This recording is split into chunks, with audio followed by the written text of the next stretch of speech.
ഇന്ന് ഞാനിവിടെ വെക്കാൻ പോകുന്നത് തെരണ്ടിക്കറി.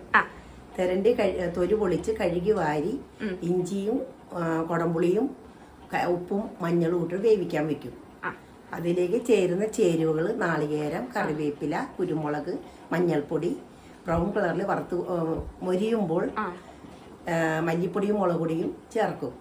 തണുത്ത ശേഷം മിക്സിയിലിട്ട് അടിച്ച് പേസ്റ്റാക്കി അരച്ചെടുക്കും. ഓക്കെ, അപ്പോൾ നമ്മൾ പറഞ്ഞ തെരണ്ടി തൊലി കളഞ്ഞ് കൊടംപുളിയും ഉപ്പും മഞ്ഞൾപ്പൊടിയും ഇഞ്ചിയും ചേർത്തിട്ട് വേവിക്കാൻ വെച്ചതാണ് ഈ കാണുന്നത്. അതിന്റെ കൂടെ തന്നെ നമ്മളൊരു ചീനച്ചട്ടി ചൂടാക്കി കുറച്ച് വെളിച്ചെണ്ണ ഒഴിച്ച് അതിലേക്ക് നാളികേരം, കറിവേപ്പില, കുരുമുളക്, ഇടിക്കാത്ത കുരുമുളക്, മഞ്ഞൾപ്പൊടി ഇട്ടിട്ട് നമ്മൾ വറുക്കുകയാണ്. ഇതൊന്ന് വറുത്ത് വരുമ്പോൾ നമ്മൾ പൊടികൾ ചേർക്കും. എന്തൊക്കെ?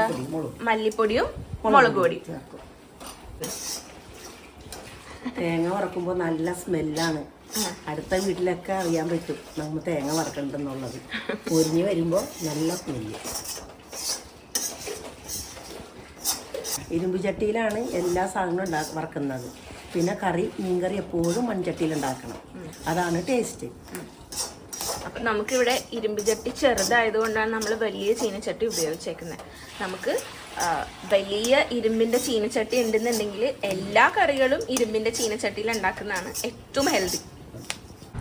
അപ്പൊ നമ്മള് നാളികേരം മൂത്ത് വാങ്ങിയ ശേഷം തണുത്ത ശേഷം അരച്ചെടുക്കാൻ പോകുന്നു. ഓക്കെ, ഇതാണ് വറുത്ത പരുവം. നമ്മളിത് വറുക്കണീന്റെ ഇടയ്ക്ക് മുളക് പൊടിയും മല്ലിപ്പൊടിയും ചേർത്തിട്ടുണ്ടായിരുന്നു. എന്നിട്ടാണ് ലാസ്റ്റ് നമ്മൾ വാങ്ങി വെച്ചത്. ഇനി ഇത് ഒന്ന് തണുക്കണം. തണുത്തതിന് ശേഷം മിക്സിയിലിട്ട് വെള്ളം തൊടാതെ അരച്ചെടുക്കണം. അപ്പോ ഇതാണ് അരച്ച പരുവം. ഇതൊന്ന് കറക്കി കാണിച്ചു. വെള്ളം ഒട്ടും ചേർക്കാണ്ട് ആ നാളികേരത്തിൽ നിന്ന് ഇറങ്ങിയ എണ്ണയിലാണ് ഇത് ഇപ്പൊ നല്ലോണം അരച്ച് വന്നേക്കുന്നത്. ഇനി നമുക്കിത് ആ വേവിച്ച് വെച്ച തെരണ്ടിയിലേക്ക് നല്ലപോലെ ഉപ്പും പുളിയും പിടിച്ച് വെന്ത് കിടക്കുന്ന കഷ്ണമാണ്. ഇതിലേക്ക് നമുക്ക് ഒഴിക്കാം.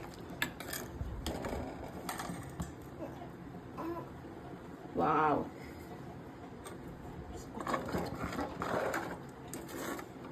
വെള്ളം പോലെ വെക്കരുത്, കുറുകാൻ പാകത്തിനായിരിക്കണം. കഷത്തിന്റെ ഒപ്പം ചാറ്. ഓക്കെ, അതാണ് ഇതിന്റെ പാകം. ഈ കറിവേപ്പിലയും താളിച്ചൊഴിക്കാവുന്നതാണ്.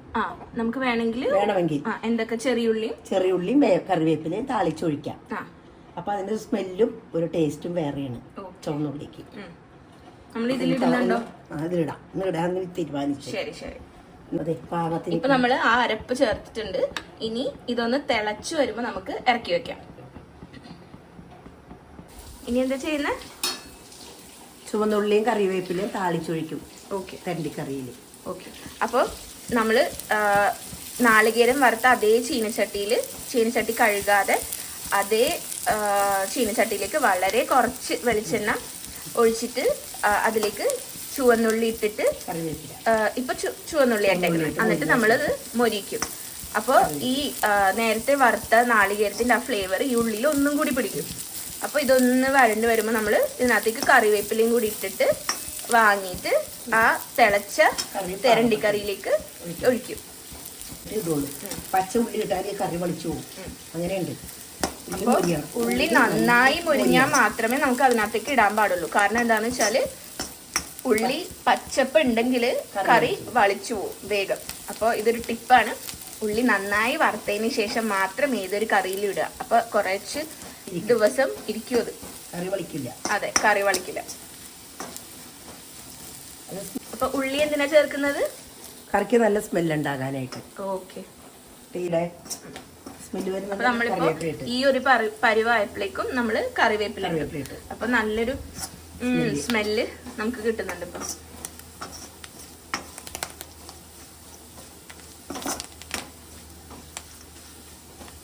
നമ്മുടെ ഉള്ളി മൂത്തു. ഇതാണ് ഉള്ളിയുടെ വറുത്ത പരുവം. ഇനി നമ്മളിത് കറിയിലോട്ട് ഒഴിക്കാൻ പോവാണ്. അതെ,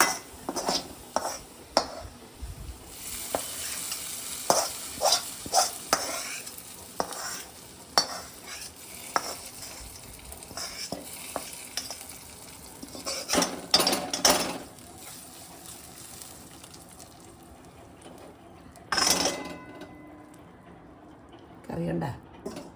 വാവ്. അപ്പോൾ ഇതാണ് നമ്മുടെ തിരണ്ടിക്കറി. എല്ലാവരും വീട്ടിലുണ്ടാക്കി നോക്കണം, സൂപ്പറാണ്.